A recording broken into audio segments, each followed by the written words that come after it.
Bienvenidos a un paseo por los trabajos prácticos de Laboratorio 1. Y, como es muy lógico, vamos a empezar con el primer trabajo práctico. Todos los trabajos tienen una guía que nos indica qué es lo que hay que hacer en la práctica. Las guías siempre van a tener un indicador numérico, en este caso el número 1, y un título, en este caso leyes básicas. Además, va a aparecer la lista de materiales que hacen falta para la práctica. Entre esos materiales figura, por ejemplo, los conocimientos básicos, que son las leyes de Ohm y Kirchhoff en este caso. Esto es importante porque si yo no tengo esos conocimientos, aunque tenga los componentes, los cables y las herramientas, no voy a poder hacer algunas cosas de la práctica. También va a haber una breve descripción acerca de qué trata el trabajo práctico, en algunos casos más extensa y en algunas más chiquitas. Y en el práctico vamos a encontrar los circuitos y las tablas para completar. En el caso del TP número 1 hay un par de cosas raras. La primera es que me dice que vamos a medir una resistencia, pero que no lo vamos a hacer con el ohmmetro. Eso es como raro, uno esperaría con el ohmmetro medir la resistencia. Lo vamos a hacer con voltímetro y amperímetro. ¿Por qué es esto? Y porque el ohmmetro en realidad comete más error que el amperímetro y el voltímetro en la medición. Por lo cual, lo que vamos a hacer es una medición indirecta. ¿Qué vamos a hacer? Medimos la tensión, medimos la corriente y aplicando la ley de Ohm calculamos la resistencia. Con esto vamos a tener un valor de resistencia con menor error que si la hubiéramos medido con el ohmmetro. Otra cosa rara es que se hacen muchas mediciones. ¿Cómo muchas mediciones? Sí. ¿Y la resistencia cambia? No, es siempre la misma resistencia. ¿Y entonces por qué vamos a medir tantas veces? En el caso particular del TP número 1, lo que vamos a hacer es medir 20 veces cada resistencia. ¿Qué vamos a hacer? Vamos a aplicar el método estadístico. Esto en algún momento ya lo vieron en el laboratorio de física y hay un video bastante interesante en esta dirección de YouTube. ¿Sí? Básicamente la idea es la siguiente: siempre que mido, cometo error. Eso se debe al instrumento. Los testers en particular tienen un error relativo que va del 0,5 al 2%. O sea, siempre que mido, aunque me aparezca un numerito muy bien delimitado en el instrumento, hay un error. Entonces, si bien yo siempre que mido cometo error, vamos a suponer que existe un valor verdadero, es decir, el valor real de la resistencia, que yo lo estoy midiendo de alguna manera mal porque cometo error. Ahora, si yo sé cuánto error cometí, lo puedo acotar, es decir, definir un intervalo dentro del cual está el valor verdadero. Ahora, si cada medición tiene un error y cada alumno en el curso mide la misma resistencia y le da un resultado ligeramente diferente, ¿con cuál me quedo? Si tengo, no sé, 20 mediciones de resistencia que son distintas, ¿cuál vale más? ¿Cuál es el que está mejor? Y digamos que ninguno y todos a la vez. O sea, si los valores medidos están dentro de un intervalo de valores, me voy a quedar con algo que sea representativo de todos los valores. O sea, el valor que está en el medio del intervalo. ¿Cómo calculo el valor medio del intervalo? Y hago un promedio de todas las mediciones. O sea, cuando mido, voy a hacer unas cuantas mediciones, voy a aplicar una tensión, voy a medir una corriente. Ojo que la corriente está en amperes para que cuando haga la cuenta me dé en ohms. Y calculo la resistencia. Para cada caso me va a ir dando una resistencia en función de lo que medí, ¿sí? estos valores que están en rojo los calculo haciendo tensión sobre corriente, y todos los valores de resistencia, cuando haya terminado las 20 mediciones, los sumo y lo divido por 20, con lo cual obtengo un valor promedio. Ese valor va a ser el valor más probable, no es un valor único, es el resultado de las 20 mediciones. O sea, ese valor tiene más peso que cada medición individual, ¿sí? Es mejor.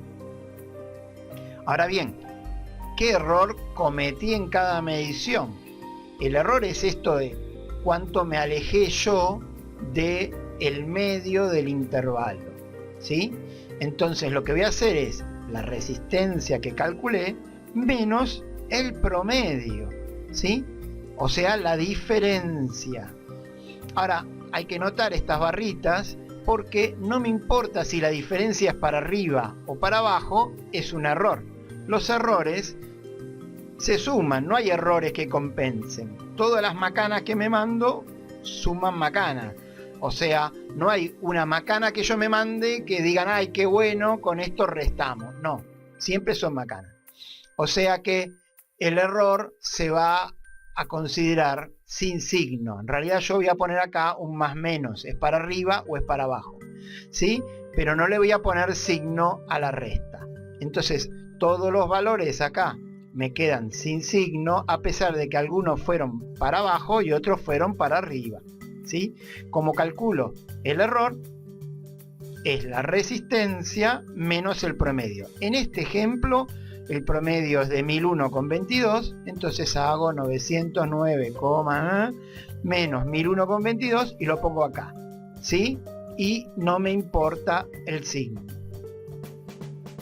Cuando tengo calculados todos los errores de cada medición, calculo un promedio de los errores. O sea, el promedio de las resistencias me dio una resistencia promedio o valor más probable de resistencia, y el promedio de los errores me da un valor más probable de error. Con esto tengo determinado un intervalo. En el punto medio del intervalo está mi valor más probable, ¿sí? El promedio. Y el error que yo calculé, que es un error absoluto, ahora hablamos de eso, se va para abajo y para arriba determinando un intervalo. El valor está acá dentro de esta zona, ¿sí? El más probable es 1001,22, pero el valor está acá. De esta manera yo tengo acotado el error.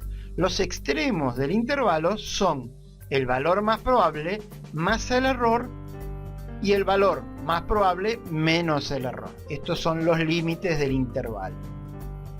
¿Eso es mucho o es poco? 19,93 ohm, o sea 20 ohm. ¿Es mucho o es poco error? Depende. ¿De qué depende? Depende de lo que estamos midiendo. Si yo estaba midiendo algo en el orden de los ohms, 20 ohms puede ser mucho. Si estoy midiendo en el orden de los kilo ohms, 20 ohms es poco.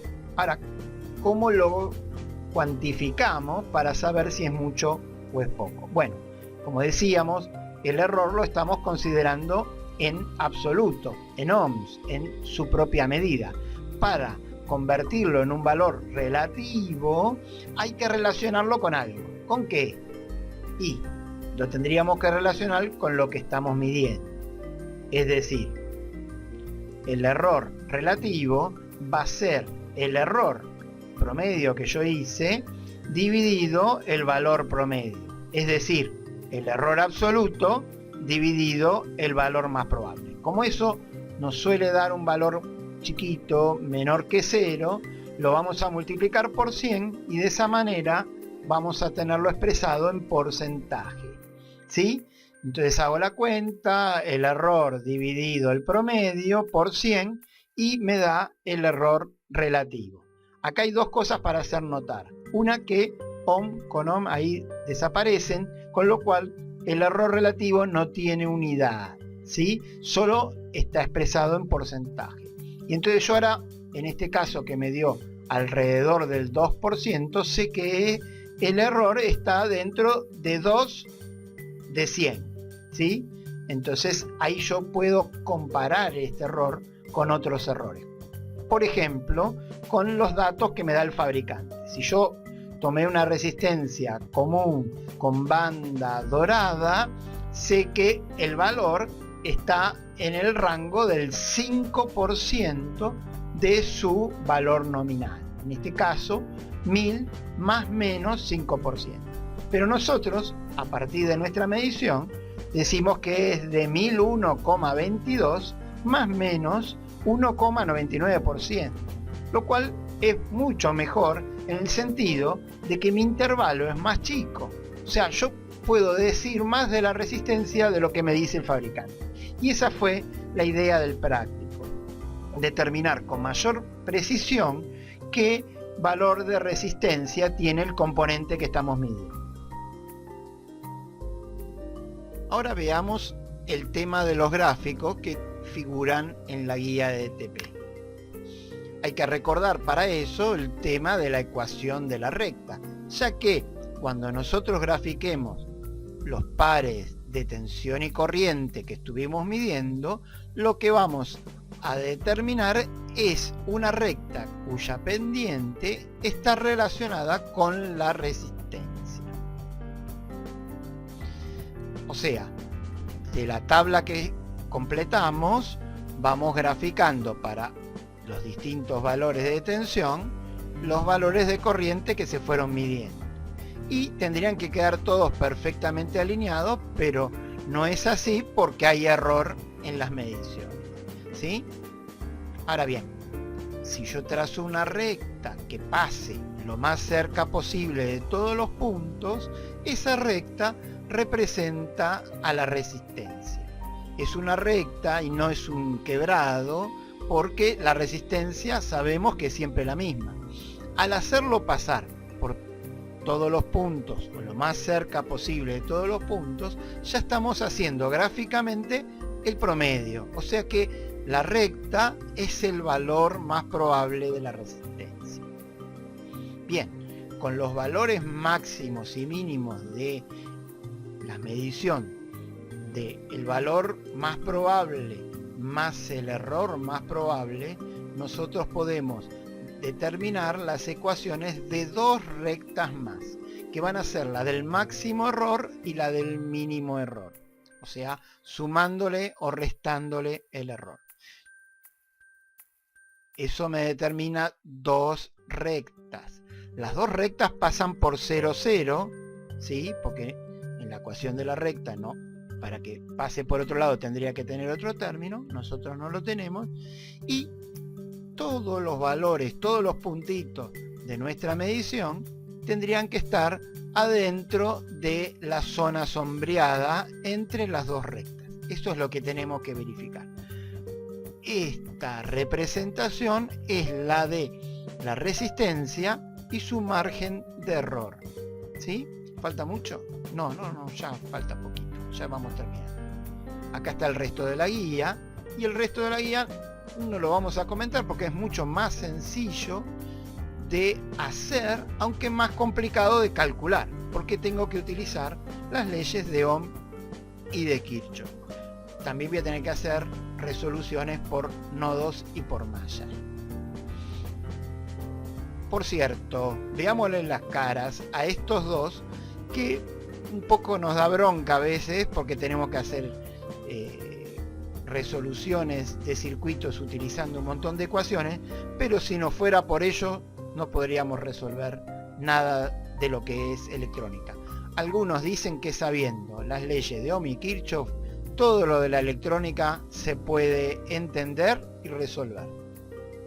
Bueno, ese fue un paseo más o menos rápido por la primer guía de trabajo práctico. La idea es que hagamos algunos paseos más para simplificarles la vida y la resolución de los trabajos prácticos. Acuérdense que todo después va en el informe. Así que nos vemos pronto.